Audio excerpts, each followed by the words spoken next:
Welcome back to Synergy to Synastry with Christine and Renee. This is our final episode of the season. We're hoping for a season 2, so this will be a see you later, not a goodbye. And this episode, we're going to end on life parallels and synastry, which kind of ties up the reason why Renee and I started this podcast in the first place, trying to understand why we were brought together and take an exploratory trip via a podcast to do that. We do have a special guest today, but before I get started, in episode 5, we announced a raffle to win a free reading with either myself, Renee, or both of us by listening to each episode and taking down the quotes you hear from an Anchorman movie or from the first Twilight movie or both. Quotes are going to be found in 15 of the episodes. So that's episode 2 through episode 16, not including any bonus episodes. So the bonus episodes are our second episode with Lisa, which should be episode 6, the bonus episode where we interview our parents, and any episodes where we read listeners live on air. We just ask that you send in the quotes by the end of this year. So that's December 31st, 2024. So good luck to all of you out there. We can't wait to hear from you. With that, I'm going to turn it over to Renee, who's going to introduce our special guest today that we're so excited to hear from. Stephanie Powers. She's a professional astrologer, podcaster, writer, and certified holistic health coach. She first entered the wellness space after experiencing thyroid issues and subsequently enrolling in the Institute for Integrative Nutrition. Her dedication to healing evolved towards the metaphysical and inspired her to launch a spiritual podcast called Lightworkers Lounge, which has increasingly shifted towards astrological teachings. Steph published a self-help moon journal, It's Just a Phase, in 2022, and today writes a weekly newsletter, conducts an array of chart readings for clients, and offers educational resources to encourage others to expand their understanding of astrology.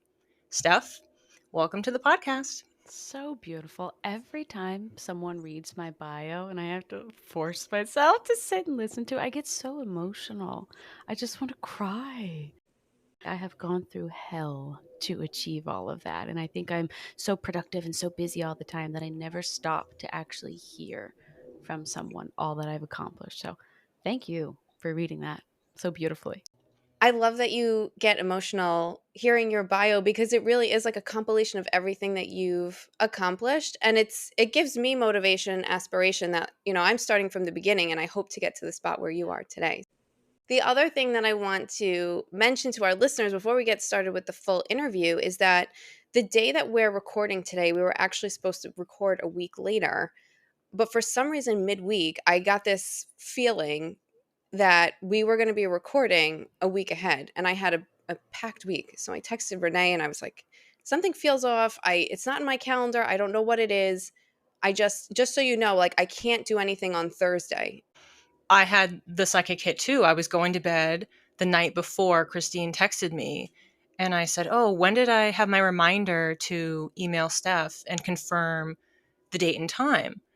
And I was like, I think I need to move it to tomorrow. I didn't know why. So I moved it and I woke up that morning, emailed her. In the meantime, Christine texted me. And then I got the response from Steph saying, we have to move it. So wild. I am in an office here. It's really beautiful. It's quiet. And so I thought everything's perfect. I have my readings. I have this recording. It's great. And then last week, there's an old abandoned home right next door. This guy delivered a huge dumpster, meaning they're about to demo the entire house because it needs to come down. And I just silently watched like as the dump truck was dumping it there. I was like, this means there's going to be loud noises for probably the next 2 weeks. Do you do predictive readings for yourself? And did you see something coming in an upcoming chart? Or was this like not even on your radar? It depends on how I'm feeling because I am so sensitive that if I'm in a bad mood, I'm going to interpret the transit as, oh, here we go. But if I'm in a good mood, I find that I don't even read astrology because life just feels so good and I feel so trusting in spirit and the universe that I don't need to look at the cosmos. We just recorded an episode about intuition versus anxiety and how with the way we read psychically, you can drive yourself nuts by trying to read into yourself so often. So this lines up. It makes perfect sense. It's such kismet or synastry, as one would say. There you go. How did you first get exposed to this? How did you study it? How did you apply it? How did you find your path? Hobby. I had a blog called Free Spirit Fun before this, and then it took forever to type out these long blog posts. I was a DJ when I was a teenager. I love music, microphone, garage band. And so I thought, let me just speak what I would write just for fun. I didn't really have anyone in my life that I could say, did you see 222 today? I was driving on the highway and a deer just walked out and stared at me. Like I had no one to share those synchronicities with. So I thought, age of the internet, let me just share this with the world out there and see if it resonates with anyone. Well, it's almost 500,000 people later, it definitely did. So I started to have these amazing guests come on the podcast, and a lot of them were astrologers. I think it found me. I think it's always been something I meant to do. And so I thought, let me just give some readings here. And astrology really helped me through my first Saturn return, which was a divorce from someone I knew since third grade. So it was definitely a really big breakup and reinvention of my life. And utilizing my own birth chart really carried me through. And I thought, what a gift I could give. I am a firm believer that we teach most what we most need to learn. And astrology is self discovery. And without the long story of my upbringing, my childhood, I lived one where I really didn't feel free to be myself. It was change all the time, no Taurus rising grounding and stability. It was rough. And so I became a perpetual people pleaser. A yes, ma'am. Let me be the good girl, get the good grades. I want to be a DJ. Well, you won't make money that way. And I come from poverty and welfare. So I listened and I went to business school. So I really lost myself until my Saturn returned, when I like spontaneously combusted because I was married and I never wanted to be. I was working a job that was like, why am I wasting my energy doing something I don't care about? So I just poof, popped and combusted and created all of these things, and the pieces all fell together. I love that. We've talked about how in our journey to get here, that over the years we had different psychic experiences. We're drawn to different modalities like astrology, yoga, meditation, that, it happens enough over and over and over again. And then finally, when you acknowledge, okay, maybe this actually does mean something, let me lean into it, things just start flowing and start working. And in a lot of ways, that's how this podcast has felt. This idea that came to me as a channeled message and then came up in a reading. And then Christine was thinking about it when I was asking her about it. And looking back, it's been a great time for us to also learn. We always have our What We Learned This Week segment, and oftentimes that's unrelated to spirituality. But even as we're preparing for every episode, we're learning something. Yeah. So we continue to learn as we're sharing and teaching other people in the hopes that then they're learning too. And then we learn from that. And it just is a big cycle, and it keeps sharing that energy. Yes, I very often get asked about my old episodes from 2018 when I was 29, and I want to delete them. And as soon as I tell myself, like, oh, I sound so gross, I don't want people to listen to that, and I leave it, I get an email of, this episode from late 2018 changed my life. Thank you so much. And I'm like, okay, I'll leave it up there. I It's love really that. cool. Yeah. You guys are doing a great job with this. I was driving 15 hours by myself and listening to you guys. It really felt like you were in the car with me and we were just chatting. It was really good. That's the sign of a really good show. Yay! I listened back to some of the episodes. I'm like, okay, I edited that like 2 months ago. And I'm like, oh, there's so many things I changed. Like, I didn't hear those noises. I should have put the volume on louder when I was editing. So I can hear that even in such a short period of time, let alone if we were doing this for 10 years. Yep. Yep. Some of my most downloaded episodes, I was recording on a $20 microphone in an old motel room with dripping water in the background. I discovered very quickly that it is not the background noise, it's not the profile picture, it's the content. When you guys launched your podcast, were you worried about what your close friends and family would think? Woo woo. What are they saying about us? We never would have even done this podcast if we hadn't tried to table the imposter syndrome and say, all right, we're just going to come in and be very upfront about the fact that we're just talking and we're sharing things that we're learning and we're not experts. Renee and I alluded to the way we chose the name for the podcast, Synergy to Synastry, talking about going from our corporate, very type A, rooted in the physical world lives into this spiritual, destiny filled portion of our life that we're heading into. With all of your experience, we feel like you're the perfect person to ask, what is Synastry? Synastry. It's so fun to give synastry readings. Synastry is where you take one person's soul's blueprint, their birth chart, and take another's, and you layer it on top of each other to look at it, zoom out, and see the big picture of two people's blueprints, two instruction manuals for two human souls. And you say, okay, what are their strengths? Where do they really have good synastry, synergy? And also, where are they going to have to roll up their sleeves and pay a lot of attention to? So it's essentially taking two birth charts and looking at the strengths and the weaknesses between two people. What is the value for individuals and for partnerships, whatever type of relationship dynamic we're looking at, to have an understanding of synastry? Oh my gosh, relationships are the bread and butter of the human experience, and it could either make you or break you, right? Dependent upon just misunderstandings. And a lot of people use astrology for what? Compatibility. How many dating apps and dating sites ask you, what's your sun sign? That drives us astrologers nuts because you don't want to compare your egos. You're not looking for an ego mate, which is your sun sign. We're looking for soul mates.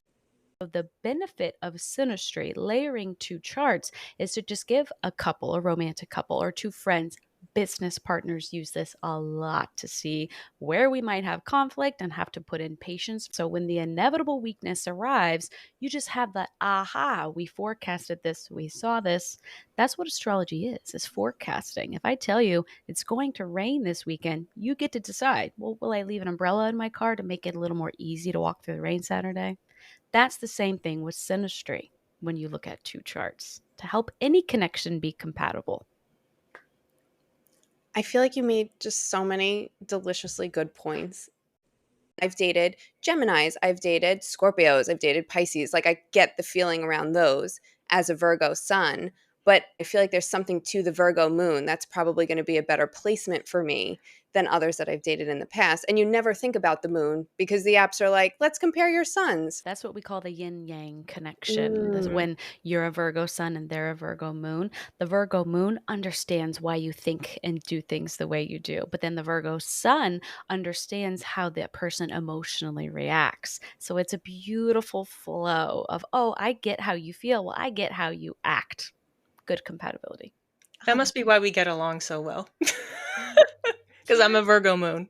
There you go. You guys just get each other. That's really great for smoothing tensions, right? Because we all get triggered. We can all feel it. But then if you just let the dust settle and take a deep breath, then you can really have compassion for each other because you've got that shared Virgo energy in the head and the heart. There's something I've seen online, which I don't subscribe to, but curious your perspective on it, Steph. Some people look at compatibility by the moon and say, you want the moon to fit together to make it a full moon. I get the idea behind it, that you're trying to complement each other. Complete. But to your point, if it's more about the energy of it versus the phase, what's your take on the impact of a natal That's birth phase? That's juicy. Wow. But what if you get two people who are just extroverted, big energy, and they're both full moon babies, and they have so much fun together, and they finally feel, oh, someone who gets my big eruptions when I'm mad, but also loves how excited I get about everything. But you wouldn't want to tell those people, like, oh, wait, our moons don't complete each other. We're too much. I think every single relationship, whether it lasts for your life or doesn't, has so much to teach you. this is such great life advice for everybody trying to harness astrology to sort of make Yeah. life decisions. Just enjoy life and then see if there's something you have to look at.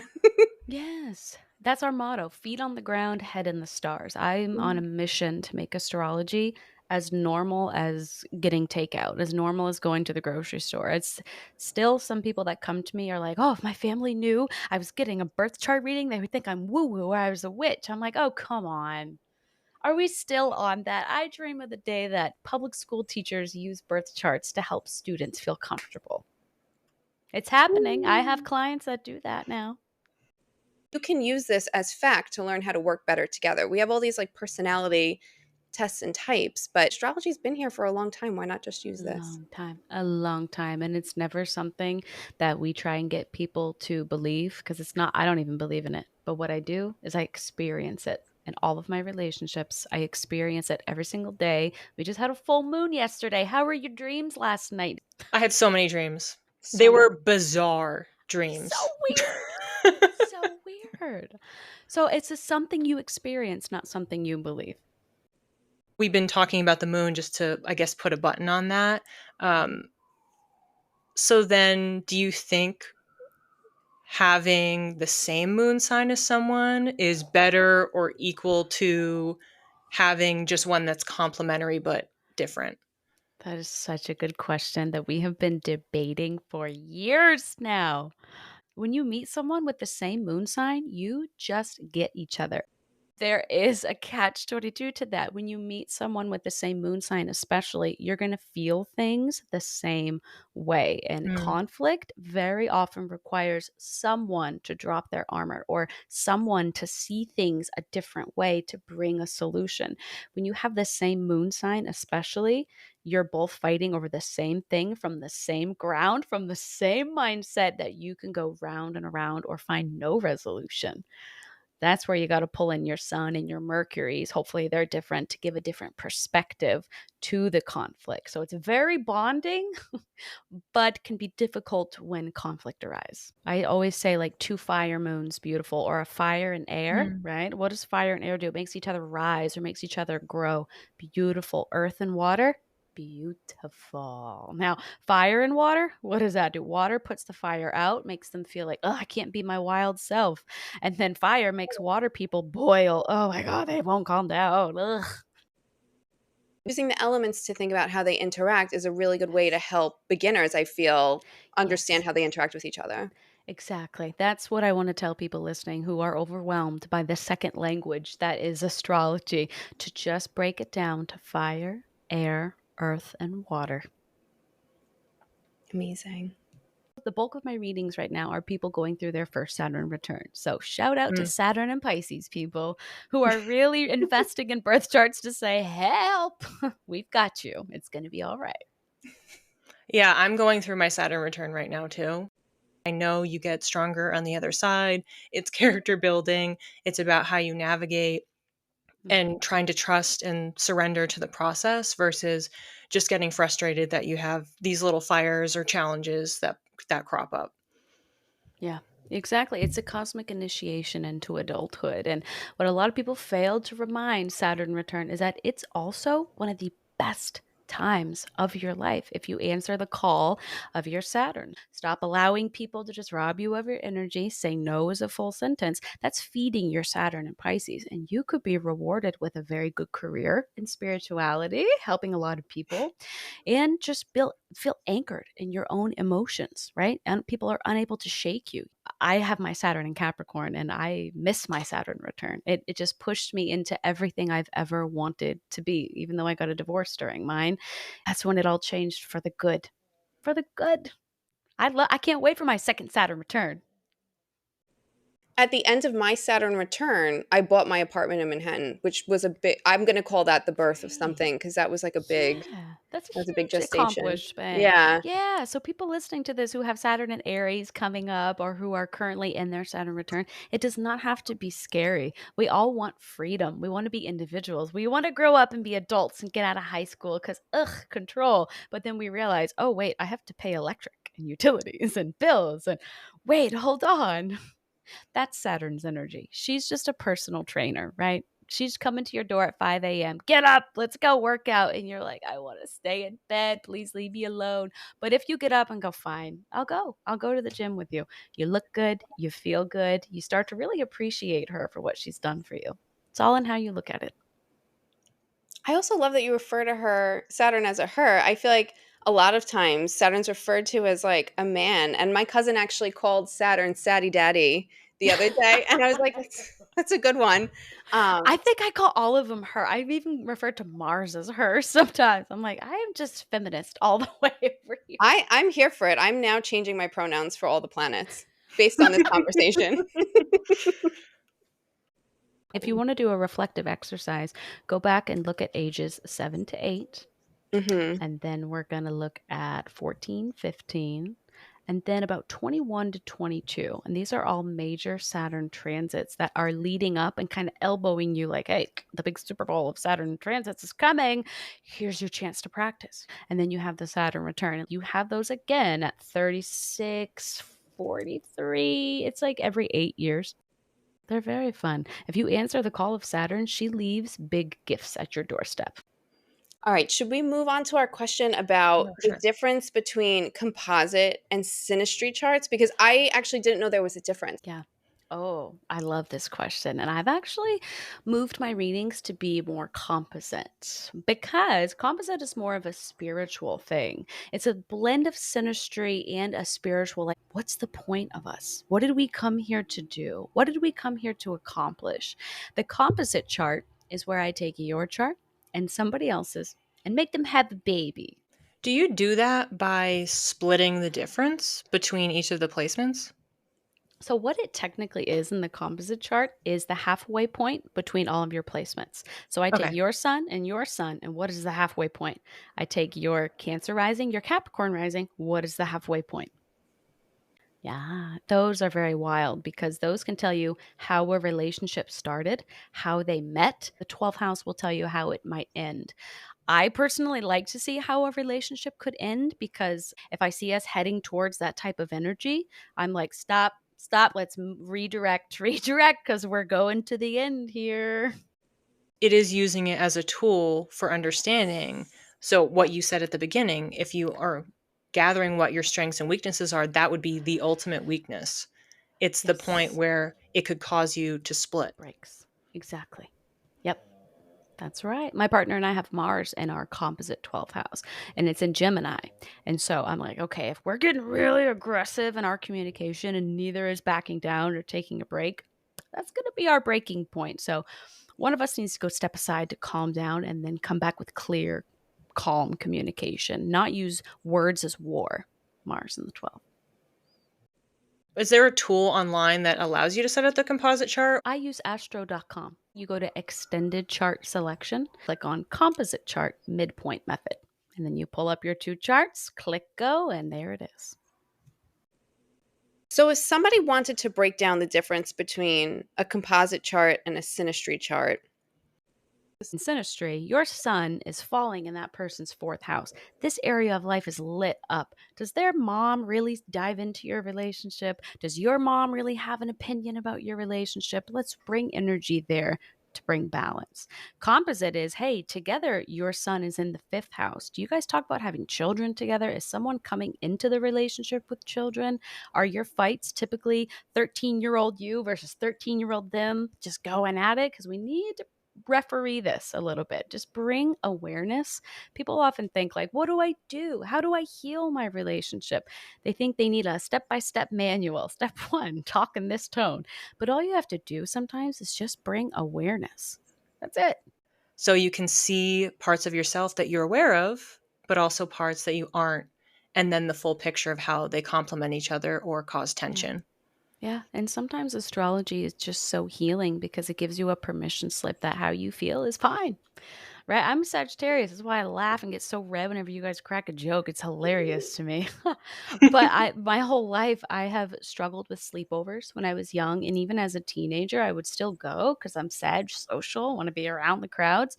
But then when it was, nighttime, time to be quiet, I want to go home to the privacy of my room and call my energy back. And I used to think, am I broken? How come everybody else can do sleepovers every single weekend and think it's the best thing in the world when I hate it?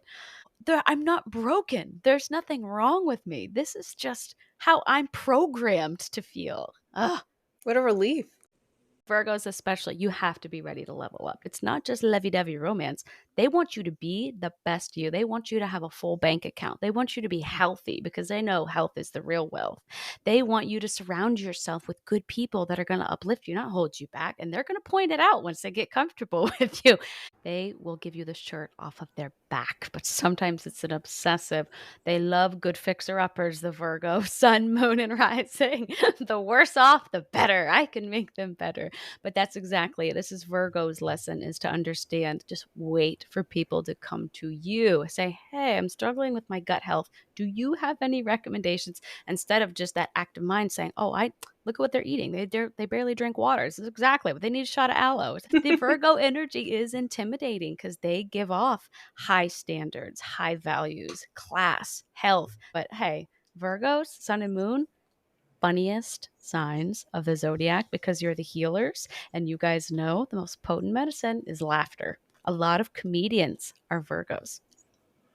Wow, I didn't know that. I didn't know that either. Christine, we're hilarious.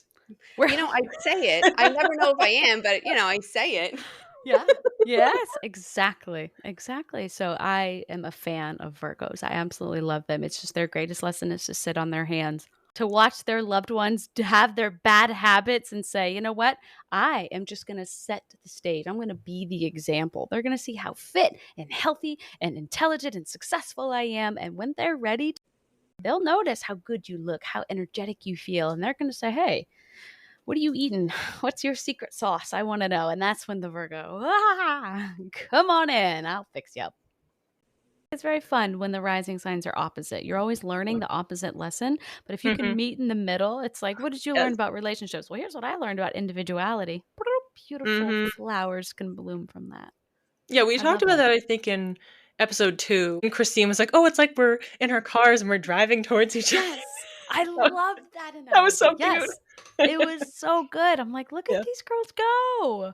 It's impressive, your level of knowledge. You guys just went through really difficult first house, 7th house Pluto transits. Holy cow, you guys are like trauma bonded after what you just went through. But now it's going in your 8th and your 2nd. So together, you guys are on a journey of learning about money. It's the money axis. Predict you guys are going to do really well for your business, your podcast, all of that. 2 earthy moons, that is respect. That is respect with money. What are aspects of natal charts that you recommend people look at, whether that's placements, planets, points, in trying to have their own preliminary first pass at interpreting synastry? Mercury represents how we think, how we speak, how we process messages, right? All of our most difficult relationships can be chalked up to a miscommunication. Someone could be delivering a message beautifully, seamlessly, mature, grounded, but the other person is not always going to hear it the way you are speaking. What house does it fall in for people, right? And my partner and I have a Virgo Mercury on his chart, and I am Sagittarius Mercury. These two are squaring, meaning they are a driving force. There's tension. He sees the details. I'm zoomed out on my drone looking down at the forest. He's a Cancer rising. So Sagittarius rules his 6th house. That means my Mercury falls into his 6th. I'm going to activate that area of life for him. I'm going to help him improve his communication skills, help him improve the way he takes in messages. Virgo rules my 5th house, so he's going to really trigger me to not talk so much about myself or my ego, and children could be a big topic of discussion for us, which it is, and creativity, his connection, the way he thinks and speaks, and his suggestions for my creative projects. He's my mentor. I love him. This is like couples therapy on steroids. I'm obsessed. It is. I have so many people tell me we've accomplished more in this session stuff than therapy. Wait, so Renee, looking at our charts, we both have Mercury in the 9th house. Mine's in Pisces and yours is in Virgo, right? Yeah. Oh, they are the healing sisters, the spiritual sisters, right? Virgo is my healer in terms of massage therapy, chiropractic care, herbalists, doulas. Pisces says psychic, intuition, astrology, crystals. They can come together and create a Reiki massage. Renee, your Mercury is in Pisces. You would look to what house Christine has Pisces ruling. That's where your Mercury falls into. It would be her third house if I know Capricorn rising correctly. Yep. So you and her, when Mercury falls in its natal house, the third house of speaking, communicating, I bet when you guys get to yapping, it is ours. Yes. We had a stretch here where we'd sit here and we'd be recording / not recording for like over 4 hours. I'm like, this must stop. Yeah. This is too much. Yes. Yeah. And then you'd look to where Virgo rules on your chart, Renee. What house does Virgo rule? Third house. Third. Are we surprised, ladies, that you guys are going to write books together? You're going to speak on stages together. You're going to have a podcast together. The only shadow part to watch out for that is we talk in circles and we get nowhere. One of you, it's probably going to be more, whatever has more earth in their chart, it's going to have to be the one to be like, okay, I actually want to hold our book in our hands. So let's pause here, like set a timer. We're going to talk about our book for 25 minutes. And when we hear the ding, ding, ding, we stop. And then we start to just go our own ways to actually bring it to life. Just bring in the awareness to put boundaries with because you guys, two opposite sister Mercuries in the third house, you guys are so brought together to heal people, Virgo, Pisces axis, through communication, writing, blogging, speaking, teaching, just bridging heaven to earth through your mind and sharing it with the people. It's nice to, again, leverage the different modalities to say we were getting psychic hits. We had an intuition about this. And then as we were working on it, Christine said so many times in our first few planning meetings, that seemed too easy to see it represented elsewhere, that we have that potential. And then the overlap is awesome. And I think we both have felt that. Okay, so just to circle back earlier when you were talking about the composite, you were talking about the moon. Would you say that still applies as being a significant overlapping point? Yeah. You go on a date with someone, you're like, well, how was it? Did the sparks fly? Then once you get close with someone, kind of moving past the honeymoon phase, how am I going to talk about what they did triggered me and brought this up in me? Are they going to be receptive or reactive? Am I a good listener or am I listening to react? That's when Mercury starts to enter the picture. And for my really long-term couples who have had just miscommunication for years, what that turns into is fighting, aggression. Like, I can't stand them. I love them. We have kids, so I don't want to leave them, but ugh. So then we move into Mars. What's your fighting style? Anger is a healthy emotion, and a lot of people, especially people pleasers, empaths, we do not like to express anger because, well, it hurts feelings, and that's the last thing we want to do, but it needs to be healthily expressed. But I also say, what drives the couple? What really inspires them to keep going and keep their relationship intact? You look at what house Mars is falling in for that person. And Saturn, that is where I move on to as well for people who plan to be in business together long term or get married one day. You really want to look at Saturn because this is where the work is going to show up. Every relationship, no matter how perfect it feels at first, my twin flame has arrived, work will show up. Life is hard. So you look to where Saturn falls. Well, got to roll up my sleeves to make the relationship work in that area of life.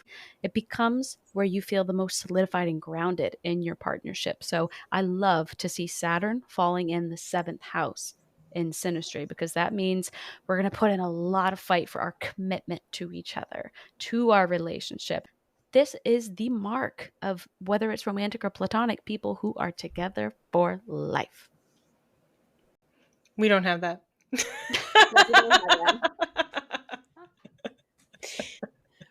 That's okay. But I still find this fascinating. Yeah, that was more of a romantic sense. Yeah. Renee, where's Sagittarius on your chart? 6th house, right? Yeah. So as co-workers, this is where the work is going to show up once you guys start to get really big. And it's like, wait, I miss you just being my friend. I don't want to talk about work with you. Can we just talk about our cats for a second? This is getting too much. I just want you to be my friend.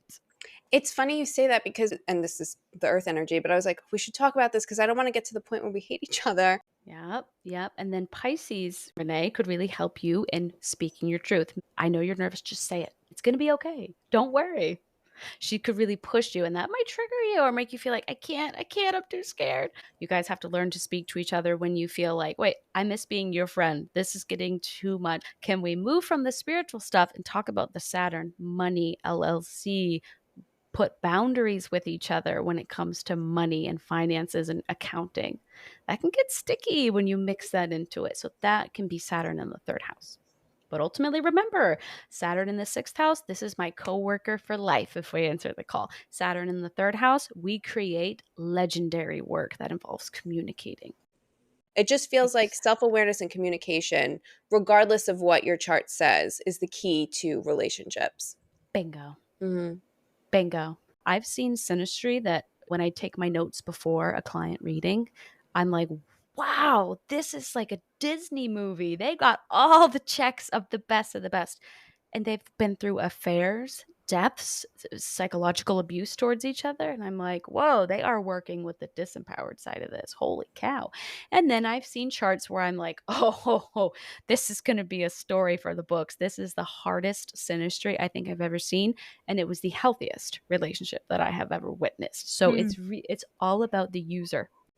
You're underscoring the higher and lower vibrations of all of the placements and the signs, because I think when people consider how astrology or other systems might work for them, it's just, am I like this? Am I not like this? Versus there being levels, there being a dynamic to it.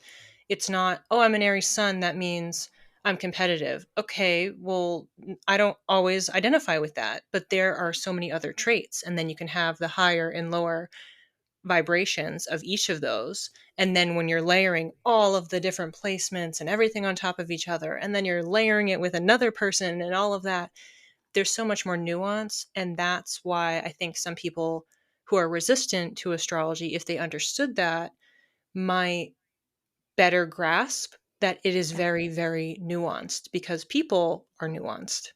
Exactly. You cannot put people in a box. And I think that's why a lot of people get turned off from astrology.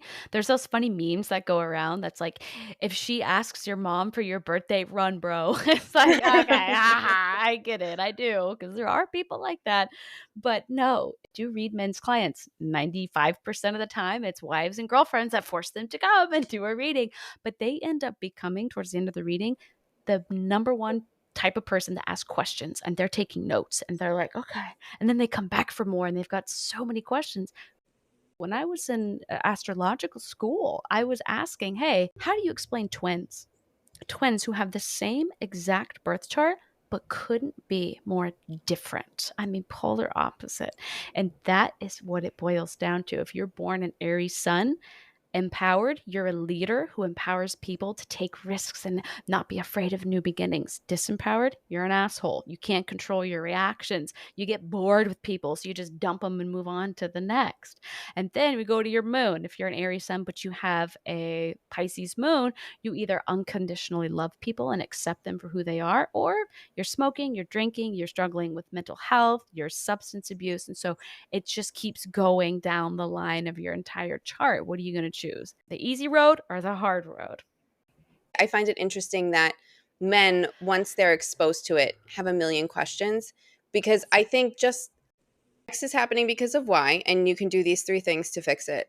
What I do is I have all of my notes on a specific chart, but as we talk and I see what this chart looks like in a real human's life, I write down key takeaways, which are just 3 things that I email to the person after with their recording, like, hey, we talked about so much. I bet your head is spinning, but stop, drop, and just focus on these 3 things, because the more you master and study and research them and apply them to your life, the more seamless it's going to be.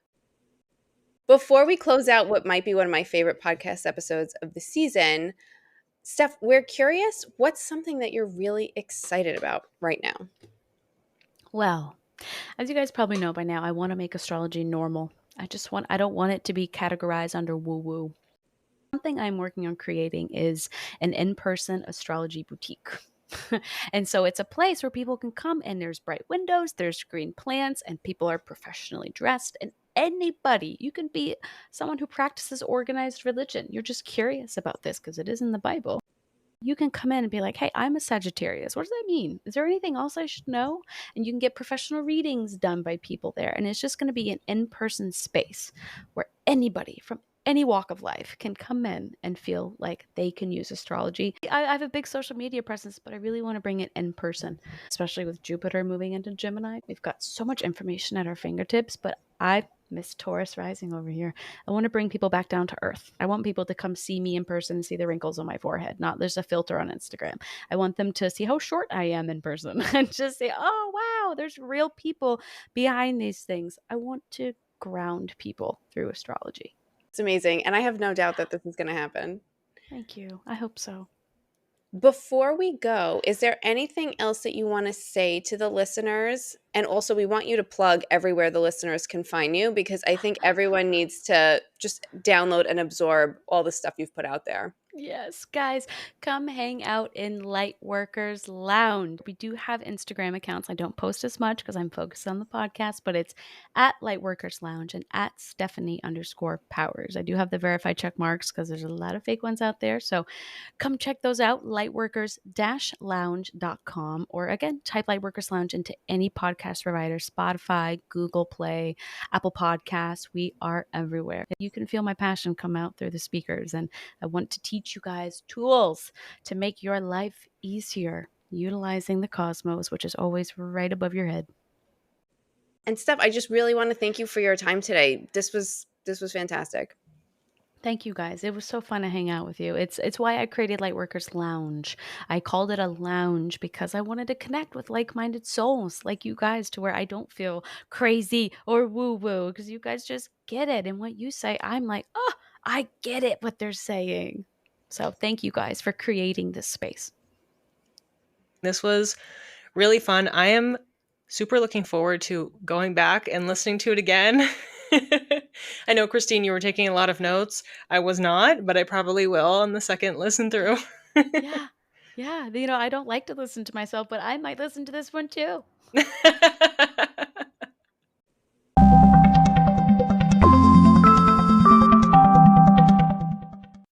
I want you to say it out loud, what you thought of this experience, and be honest. I think I was in love once, but now I'm sure. I love this podcast. Steph really reinforced what we're doing. She's somebody who has so much street cred behind her. And when she said she likes our podcast and we sound good and we're so knowledgeable, I'm like, we are? We bought $20 microphones off Amazon and we're just coming together every week, winging it and chatting about stuff that we would normally chat about, just us, and putting it live on the air. It's amazing and wild and very affirming for us to keep going. I'm still buzzing from that interview. I'm so happy, grateful to Steph for coming on the podcast and the kind words that she had, and the fact that she was able to just come on here and we were chatting and laughing, and I'm killing an ant off to the side. And it was totally normal, as if we already know each other and we got along really well. Was just a great way to end the season. I know an even better way to end the season. Not only was Steph generous with her time, she has been so kind as to gift our listeners a special discount code. Using code Synastry, SYNASTRY, you can get a reading from Steph for 10% off at checkout.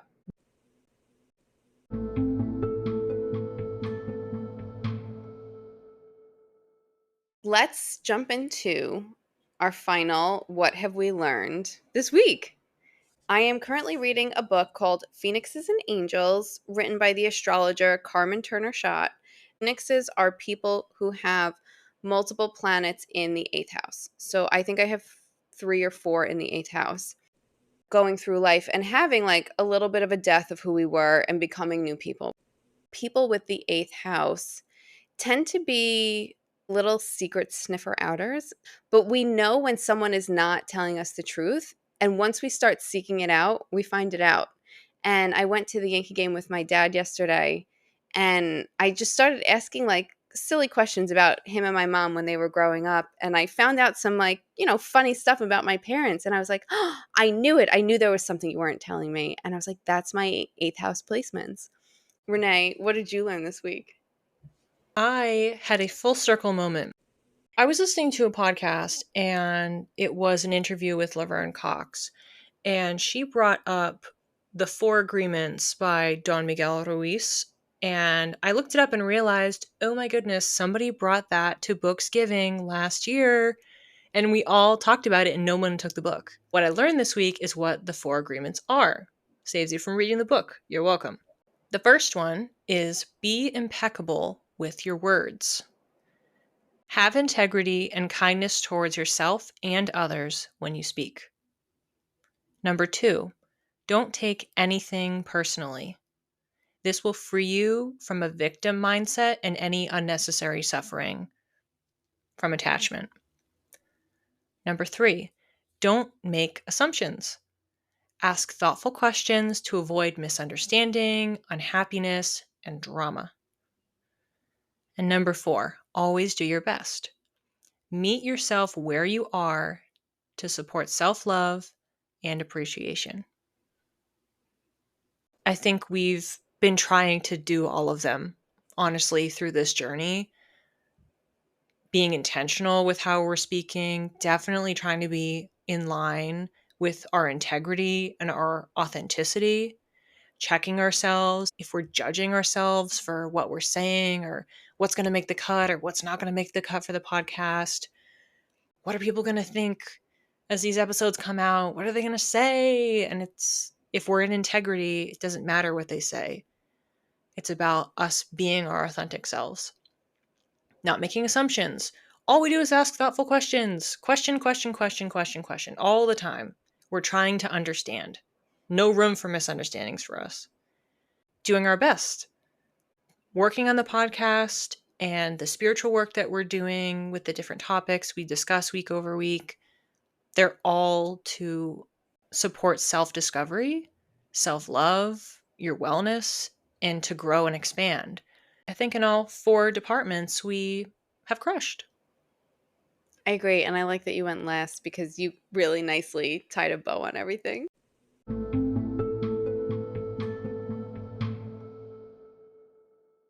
All right, friends, it's time for our last set of channeled messages for this season. And mine was very fitting. As soon as I jumped into my psychic space, and I heard Auld Lang Syne playing in the background. As I'm looking around, I'm hearing, like, enjoy this moment. Things are going to change in a good way, but, like, you'll never be in this place again. So take a look around, savor it. You did it, be proud. It almost feels like a graduation. When I Googled Auld Lang Syne and the history of it, it's traditionally played on New Year's Eve, but it's a Scottish song that was also traditionally played at graduations. So even though this is coming out in October, this is the end of our first season. It feels like a graduation, and it feels like a graduation for the listeners and like a leveling up.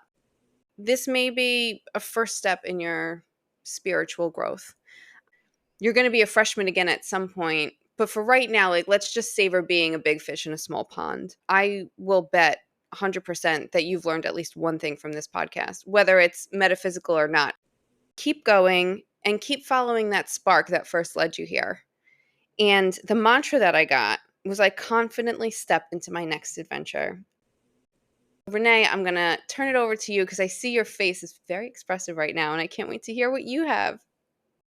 This is the longest channeled message I've received on this podcast, which feels fitting because it's the last episode. But as you're going through yours, I'm seeing the energetic parallels with mine. It blows my mind every time when we are picking up on something similar. Yours is talking about, hey, it's graduation, and mine feels like it's the contents of the graduation speech. Yes, and it would make sense that you would be the valedictorian and I would not be. All right.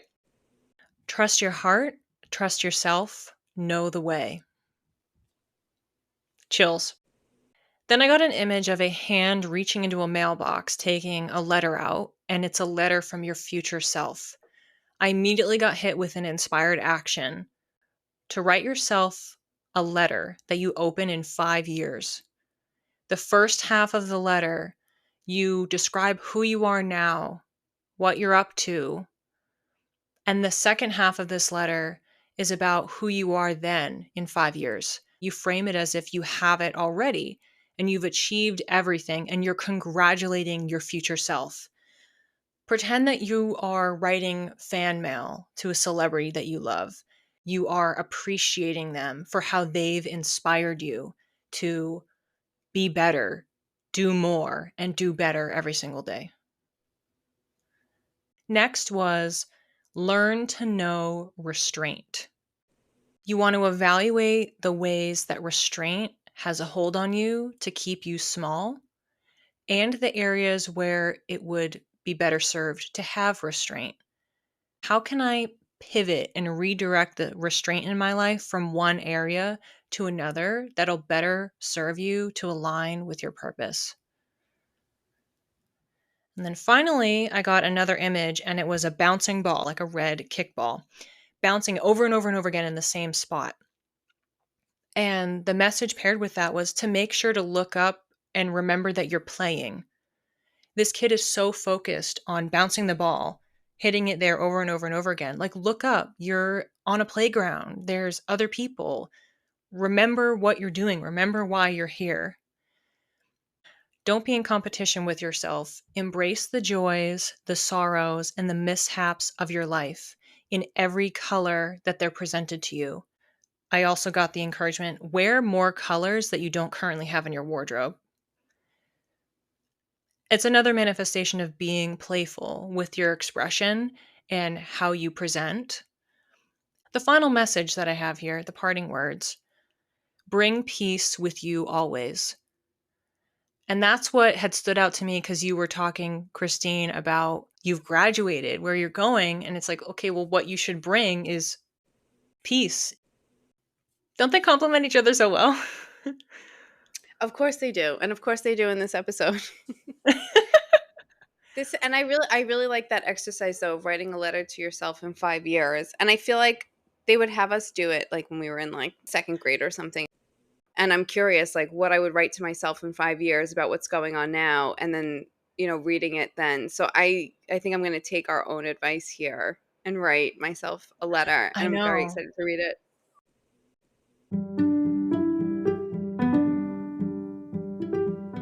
Thanks for listening. If you'd like to learn more, the resources we used to prepare for this episode are listed in the show notes. You can reach me, Christine, at Channeled by Christine with 1L on Instagram. And you can reach me, Renee, at _read by Renee, or connect with both of us via email at synergytosynastry@gmail.com. Keep your spirit curious and your aura sparkling. We'll see you when the stars next align. Can we go back to Vampire Diaries? You've watched it before, right? I've watched it before, and she watched it till somewhere in season 5. We can't just watch. Now we have to make it a game. So it was like, okay, when does Catherine first appear in the show? Oh, yeah. So then we both locked in our predictions. So I have it all on my phone, and I have who's winning. It's me. And Just if anyone's wondering, it's Renee. it's me. Right now, it's 7-1. Oh my God, you're destroying her. Yeah. It's been a fun game, but sometimes it's stressful. So Yeah. we're starting to get to the end here, but I'm now at the mercy of if she happens to remember something, like, well, do you want to add it to the list? Because otherwise our game's going to end, and we still enjoy watching it, but it is kind of a fun game. Wait, did you watch Legacies after? No, but I've seen the originals, which I loved. Wait, I cried at the end of Originals, which is so It was sad. such a good finale. I loved And I it. was obsessed with what's his name? Elijah or Klaus? Klaus. I don't know. There's probably some toxic issues within me. I was so attracted to Klaus on like such a level. I was obsessed with him. Oh my God. Yeah. Oh my God. I should go back and watch that again. That was a really good series. Damon. Oh my God. Ian Somerhalder just does such a good job with the role that's what makes you like him. And you know who he's married to? No, wait, I forget. Nikki, aka Rosalie from Twilight. Shut up.